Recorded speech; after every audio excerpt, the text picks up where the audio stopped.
म ओमान आएको पनि 1.5 वर्ष बितिसकेछ। म आफू ओमानमा रहँदा र नेपालमा रहँदा काम गर्दाको अनुभव के कस्तो रह्यो सेयर गर्नेछु। नेपालमा रहँदा मैले जिल्ला अस्पतालमा काम गर्ने अवसर पाएँ। जिल्ला अस्पतालमा दिनको 50 देखिबाट कहिलेकाहीँ 100-150 बिरामी हेर्नु पर्थ्यो। यदि कुनै शिविरहरू भएको दिन छ भनेदेखि ओपिडीमा 110-20 जना पनि आउन सक्थे। यहाँ ओमानमा अहिले म काम गरेको ठाउँमा हामीले प्राय 25 देखि 50 जनाको हाराहारीमा बिरामी हेर्छौँ। ड्युटी आवरको कुरा गर्नुपर्दा म नेपालमा रहँदा ड्युटी आवर फिक्सै थिएन भन्दा पनि हुन्छ। हामी 2 जना मात्रै थियौँ जिल्ला अस्पतालमा मेडिकल अफिसरहरू। 7 दिनमा 6 दिन ओपिडी जानै पर्यो। त्योभन्दा बाहेक हरेक अल्टरनेट डेमा चाहिँ 24 आवर ड्युटी हुन्थ्यो।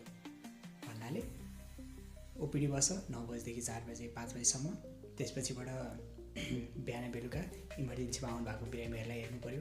कोही प्रसुति छ भने बेथा लाएर आउनु भएको बिरामीहरू हुन्छ, उहाँलाई हेर्नु पर्यो। पोस्टमार्टम गर्नु पर्यो। त्यस्तै प्रहरी कार्यालयबाट थुनामा राख्नुभन्दा अगाडि र थुनाबाट निकाल्ने बेलामा स्वास्थ्य परीक्षण गर्नुपर्ने हुन्छ। कैदीहरूलाई लिएर आउनुहुन्छ, त्यसको लागि उपस्थित हुनु पर्यो स्वास्थ्य परीक्षण गर्नलाई। अर्को विभिन्न अवस्थामा करणीका केसहरू अन्य स्वास्थ्य परीक्षणहरू गर्नु पर्यो भने त्यसको लागि पनि उपस्थित हुनु पर्यो। यसरी हेर्दा लगभग 7 दिन 24 घन्टा हामी चाहिँ अस्पतालमै हुन्छौँ अथवा अस्पताल वरिपरि नै हुन्छौँ, डक्टर नै हुन्छौँ।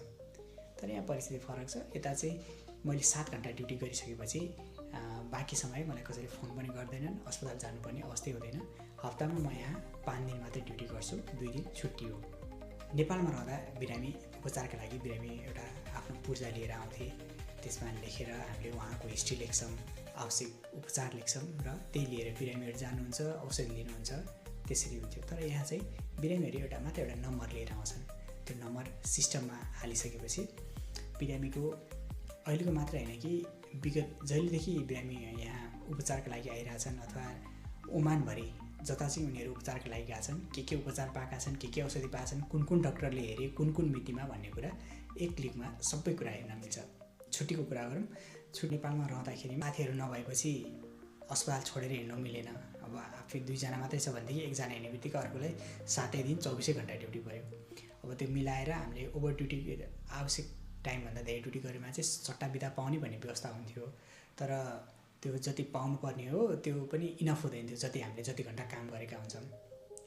चाडपर्व बिदाहरू त्यो चाहिँ अब दसैँ तिहारमा मिलाएर हामीले अब दसैँमा 1 जना जाने, तिहारमा अर्को जना जाने गरेर त्यसरी मिलाएर लिन्थ्यौँ। तर यता चाहिँ बिदा चाहिँ फिक्स छ। तपाईँले वर्षमा एनुअल्ली भनेर 48 दिन पाउनु नै हुन्छ। त्योभन्दा बाहेक आवश्यक परेको अवस्थामा तपाईँले सिक लिभ पाउनु